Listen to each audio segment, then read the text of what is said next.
السلام علیکم ورحمۃ اللہ وبرکاتہ۔ ان ساتھیوں کے لیے جو گوٹ فارمنگ یا تو چھوڑ چکے ہیں یا اس سے تھوڑا سا مایوس ہیں، تو اس کا بیک گراؤنڈ یہ ہے کہ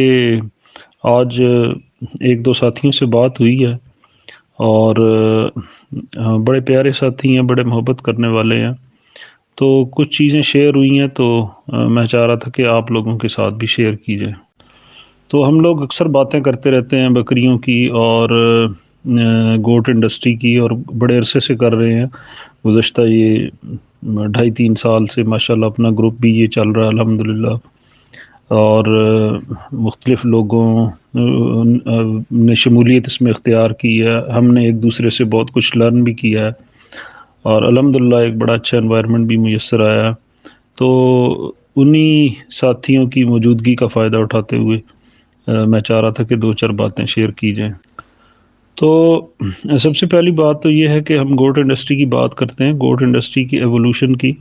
تو کچھ نہ کچھ امید افزا باتیں سامنے آتی رہتی ہیں، اور انشاءاللہ نیر فیوچر میں مزید بھی آئیں گی۔ اس میں کچھ بہت سے ساتھی ہیں، کچھ نہ کچھ وہ پلان کرتے رہتے ہیں، اور انشاءاللہ جب وقت آئے گا تو ڈسکلوز بھی ہوں گی چیزیں، اور مجھے بڑی امید کی کرن ایک نظر آئی،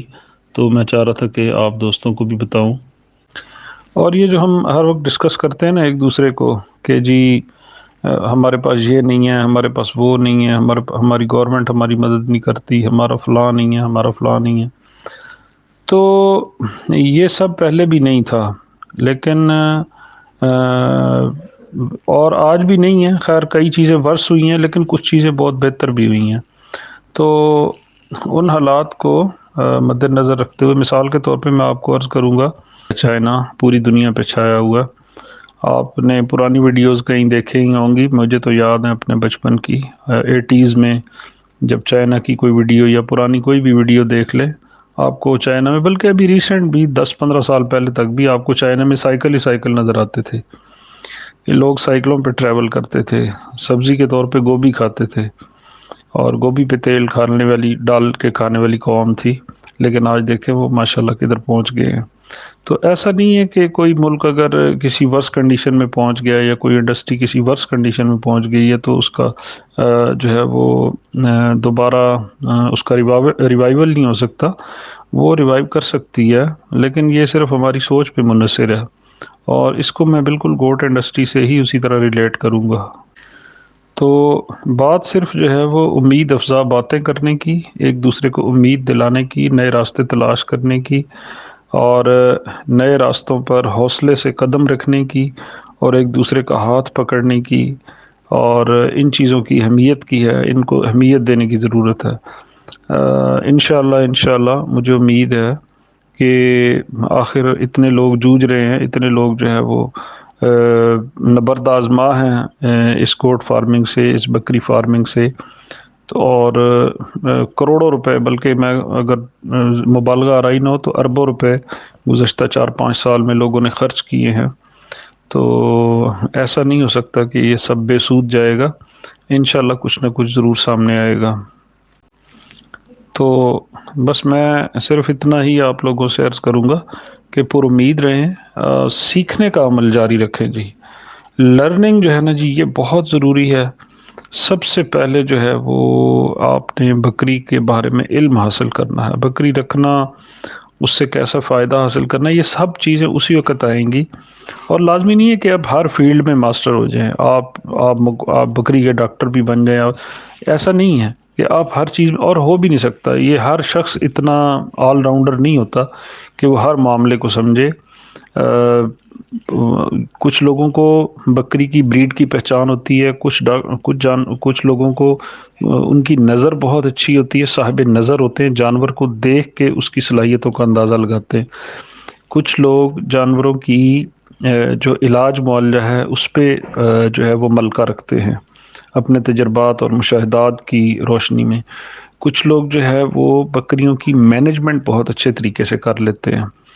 ریسورسز کی مینجمنٹ اچھے طریقے سے کر لیتے ہیں،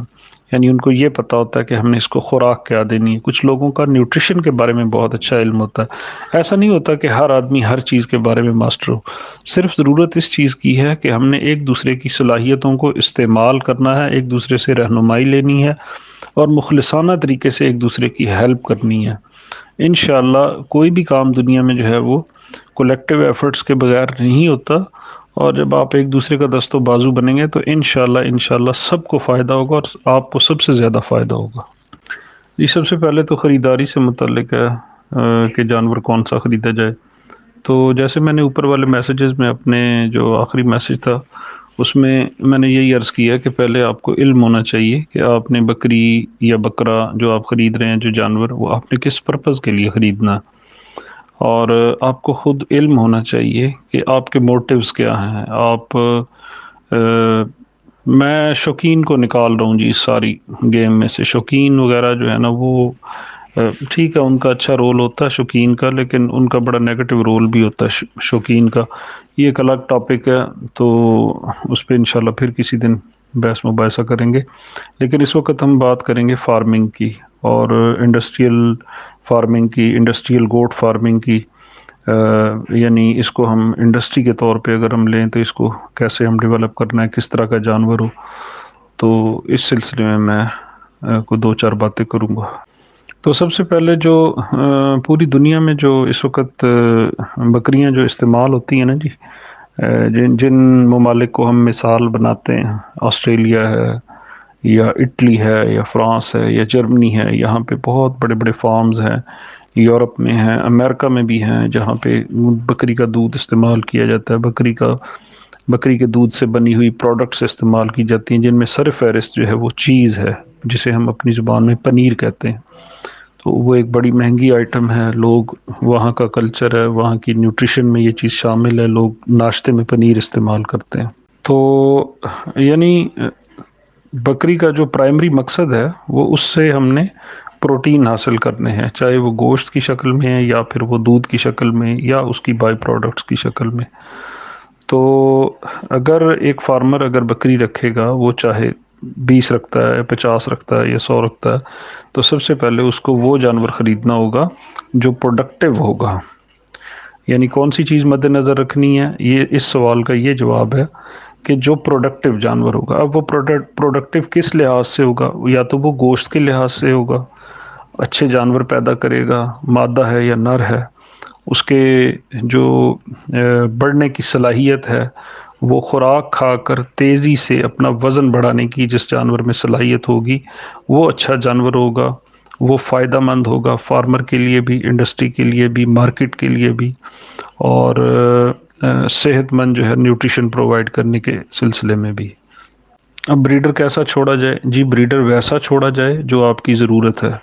بریڈر مثال کے طور پہ اگر آپ دودھ کا کام کرنا چاہتے ہیں، آپ اس سے ڈیری ملک، جو ملکنگ گوٹس ہے آپ وہ رکھنا چاہتے ہیں، تو آپ کو ڈیفینیٹلی وہ والی گوٹس سلیکٹ کرنی ہوں گی جو اچھا دودھ کا ریکارڈ رکھتی ہوں گی، جن کے ماں باپ،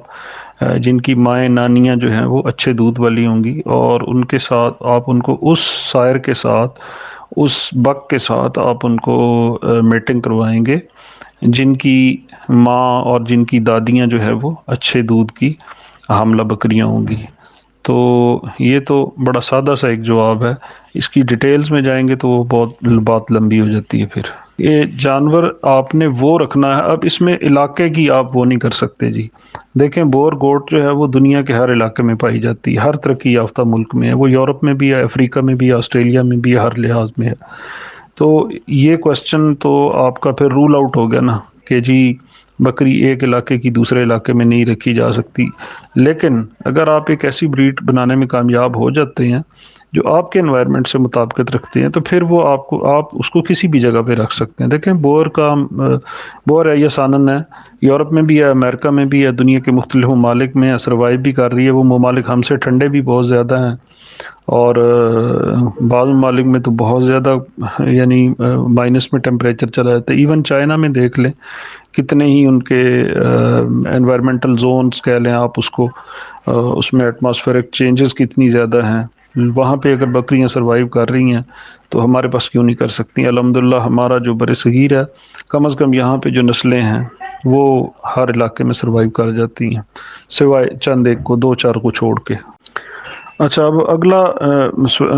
سوال یہ تھا کہ رکھنا کیسے؟ تو رکھنا ایسے ہے جی کہ آپ نے منیمم جو ہے کاسٹ پہ اس کو فوڈر پرووائڈ کرنا ہے، اس کو چارہ دینا ہے، اس کو کنسنٹریٹڈ فیڈ دینی ہے، لیکن اس کے لیے آپ کو کیا سیکھنا پڑے گا؟ اس کے لیے آپ کو منیمم ریکوائرڈ جو ہے علم ہے وہ یہ ہے کہ آپ کو پتہ ہو کہ بکری کی خوراک کیا ہے، اور میں نے جو ریزلٹس لینے ہیں، میں نے اگر دودھ لینا ہے تو میں نے اس سے کیا خوراک دینی ہے اسے، اور اس کی ضرورت کیا ہے، اس کے بارے میں آپ کو تھوڑا سا لٹریچر کا مطالعہ کرنا پڑے گا، یا اپنے سینئر سے سیکھنا پڑے گا، تو تبھی آپ اندازہ لگا سکیں گے، تبھی آپ کو یہ پتہ ہوگا کہ میں نے اپنی بکری کو کیا کھلانا ہے اور اس کی کاسٹ کو منیمائز کیسے کرنا ہے۔ میں اکثر گروپ میں بھی دیکھتا رہتا ہوں، اور فیس بک پہ بھی اور ویڈیوز میں بھی لوگ طرح طرح کے فارمولے شیئر کر رہے ہوتے ہیں، کوئی میز گلوٹن کا پوچھ رہا ہوتا ہے، اور کوئی کہتا ہے جی وہ جو ہے وہ کتنے پرسنٹ میں اس میں وہ ڈالوں، منرلز کتنے ڈالوں، اور آیوڈین کتنا ہو۔ تو جتنے منہ ہیں اتنے فارمولے ہیں، اور سو کال جو استاد بیٹھے ہیں گروپوں میں بھی، فیس بک پہ بھی، تو ہر بندے کی اپنی ریسیپی ہے، دھڑا نہیں پتہ اس کی سی پی کیا ہے، نہیں پتہ کہ اس کا پریگننسی میں کیا امپیکٹ آئے گا، نہیں پتہ کہ ملکنگ پہ کس قدر اثر انداز ہو سکتا ہے وہ، یا اس کی جو ہے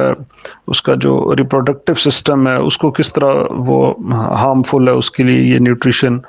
اور بیلنس ڈائٹ کیا ہے۔ تو ان چیزوں کا علم جو ہے وہ بہت ضروری ہے، تو یہ بھی ایک بہت ڈیٹیل ٹاپک ہے، اور اس کو ٹائم ٹو ٹائم ہم ڈسکس کرتے بھی رہتے ہیں، جتنی اللہ تعالیٰ نے صلاحیت دی ہے۔ ساتھی ہیں، بہت اچھے اچھے ساتھی ہیں جو اس میں شیئر بھی کرتے رہتے ہیں، بتاتے بھی رہتے ہیں چیزوں کو۔ تو بات وہیں پہ ہے جی کہ خوراک کیا ڈالنی ہے، اس کا جواب یہی ہے کہ آپ نے اس سے ریزلٹس کیا لینے، اس کے مطابق آپ نے اس کو خوراک ڈالنی ہے۔ اخراجات کیسے قابو میں رکھنے ہیں جی؟ اخراجات اسی طرح قابو آئیں گے جی جب آپ کو پتہ ہوگا کہ میں نے، اگر میں 12% پروٹین کسی ایک جنس سے لے سکتا ہوں اور اس کی قیمت ہے 5,000 یا 4,000 روپے من، تو وہی 12% پروٹین میں دوسری کون سی اس کی ایسی جنس ہے جس کی قیمت 3,000 روپے من ہے، تو میں اس سے وہ حاصل کر لوں۔ تو یہ کمپیریزن آپ تبھی کر سکیں گے جب آپ کو خود پتہ ہوگا کہ اس کی ریپلیسمنٹ کیا ہے۔ تو اس کے لیے بھی ظاہر ہے آپ کو پھر وہی بات ہے کہ آپ کو سیکھنا پڑے گا یہ چیزیں، تو آپ کو ان چیزوں کا بھی پتہ ہونا چاہیے، تو تبھی آپ کے اخراجات بھی قابو میں آئیں گے۔ باقی کچھ مینجمنٹل چیزیں ہوتی ہیں جس سے آپ کے اخراجات بھی قابو میں آ سکتے ہیں۔ بیماریوں کا علاج کیسے کرنا ہے جی؟ بچے کیسے پالنے ہیں؟ دیکھیں جی، بیماری اس وقت آپ کے فارم پہ آتی ہے جب آپ اس کو خوراک اچھی نہیں دیتے۔ دیکھیں، ایک تو ہوتی ہے وبائی بیماریاں، جس کو ہم کہتے ہیں نا کہ کنٹیجیس جو ہوتی ہیں، ڈیزیزز ہوتی ہیں، اس پہ تو کسی کا بھی کنٹرول نہیں ہے، ٹھیک ہے نا؟ لیکن اس کے بارے میں بھی اس کے لیے بھی اگر آپ نے احتیاطی تدابیر پہلے سے کی ہوئی ہیں تو آپ ان کو بھی بہت حد تک اوائڈ کر سکتے ہیں۔ اور الحمدللہ میں پہلے بھی ساتھیوں سے عرض کرتا رہا ہوں،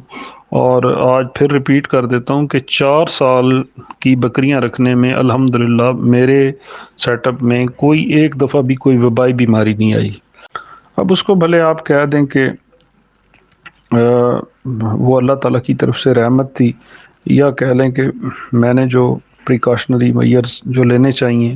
میں وہ لیتا تھا، تو اللہ تعالیٰ کا کرم ہوا۔ تو بات یہ ہے جی کہ حدیث شریف کا مفہوم بھی یہ ہے کہ اونٹ کو جو ہے نا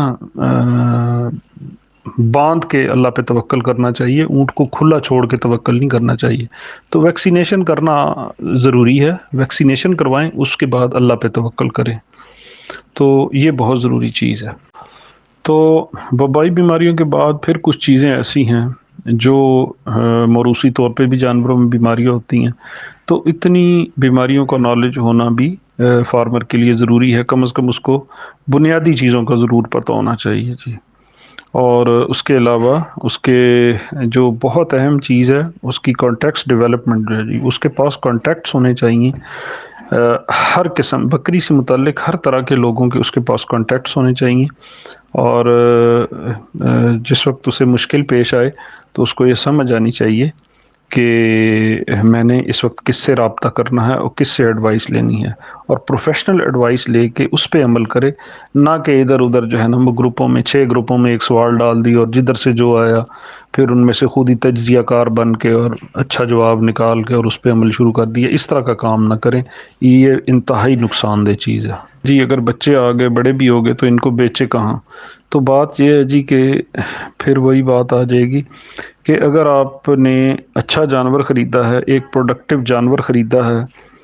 تو اس کی مارکیٹ خود بخود بنتی چلی جاتی ہے۔ تھوڑی بہت آپ کے اندر مارکیٹنگ سکلز ہونی چاہیے، لیکن اگر نہ بھی ہوں اور اگر آپ کی چیز اچھی ہے، اب بابو پٹھان کو کون جانتا تھا آج سے 5 سال پہلے؟ بابو پٹھان کو کوئی بھی نہیں جانتا تھا 5 سال پہلے، جب تک یہ یوٹیوب پہ نہیں آیا تھا۔ گوٹ لینڈ والے گئے ہیں، انہوں نے 2 4 دفعہ اس کی ویڈیوز بنائی ہیں، اس کے بعد وہ وقت آیا کہ اب بابو پٹھان کہتا ہے کہ میری بکری کا بچہ آدھا نکلتا ہے اور لوگ پیسے لے کے پہلے پہنچے ہوتے ہیں اور اسی طرح گیلی حالت میں اٹھا کے اپنی گاڑی میں رکھ لیتے ہیں، تو یہ صورتحال بھی آ جاتی ہے۔ تو ظاہر ہے اگر آپ کے بچے اچھے کوالٹی والے پروڈکٹیو بچے، آپ کے لوگوں کو پتہ ہوگا کہ آپ کے پاس اچھی بکریاں ہیں، پروڈکٹیو بکریاں ہیں، خوبصورت اور اچھے صلاحیت والے بچے ہیں، تو مارکیٹ آپ کی خود بخود بن جاتی ہے جی۔ باقی جی بکریاں رکھ کے گھر چلانے والی بات ہے، اکثر یہ بڑا ایک بہت زیادہ کنسرن والی بات ہے اور بہت زیادہ سیریس کویسچن ہے یہ، کیونکہ دیکھیں لوگوں نے بہت سے سرمائے لگائے ہوئے ہیں۔ مجھے تھوڑی بہت امید نظر آ رہی ہے اب کہ انشاءاللہ اگر ابھی نہیں بہت جلد نہیں تو زیادہ دیر بھی نہیں ہے اس پروسیس میں، انشاءاللہ آنے والے 5 سے 7 سالوں میں اگر ہم کنسسٹنسی سے چلتے رہے، اگر ہم مسلسل اس کام میں لگے رہے، تو انشاءاللہ وہ وقت دور نہیں ہے، ہم وہ بکریاں حاصل کر لیں گے اور ہمارے گھروں میں، ہمارے فارمز پہ اس طرح کی بکریاں آ جائیں گی جن کی کہ انشاءاللہ انٹرنیشنل لیول پہ جن کی ڈیمانڈ بن جائے گی، اور پھر یہی بکریاں ہوں گی۔ اور جیسا کہ آپ نے دیکھا ہے کہ اچھی چیز کی، میں نے آپ کو پہلے بھی کئی دفعہ عرض کیا، ساہی وال سے لوگ 20 20 لاکھ کے 25 25 لاکھ کے بکس جو ہیں وہ لے کے انہوں چائنا چلے گئے ہیں، اور وہاں پہ وہ نیوبین ڈوارف کے ساتھ اس کا کراس کروا کے وہ ملکنگ گوٹس بنانا چاہ رہے ہیں، تو اس پہ وہاں پہ کام ہو رہا ہے۔ تو ایسا کیوں ہے؟ ایسا اس لیے ہے کہ لوگوں نے یہاں پہ چیزیں پریزرو کی ہوئی تھی، تو انشاءاللہ جب ہم یہاں پہ اچھی چیزیں ڈیولپ کرتے جائیں گے تو اللہ کے فضل و کرم سے انشاءاللہ ایک دن وہ بھی آئے گا کہ یہ فارن ایکسچینج کا بہت بڑا ذریعہ ہوں گی یہ بکریاں ہمارے لیے۔ تو آج الحمدللہ کافی بات ہو گئی اس بارے میں، تو پہلے بھی جیسے میں نے عرض کیا مایوس ہونے کی ضرورت نہیں ہے، صرف لگے رہنے سے، کام کرنے سے، اپنی غلطیاں سدھارنے کے بعد انشاءاللہ وہ منزل آ جائے گی، تو اس میں مایوسی کی بالکل قطعی کوئی ضرورت نہیں ہے۔ سفر کٹھن ہے، سفر لمبا ضرور ہے، لیکن انشاءاللہ منزل بھی بہت اچھی ہے۔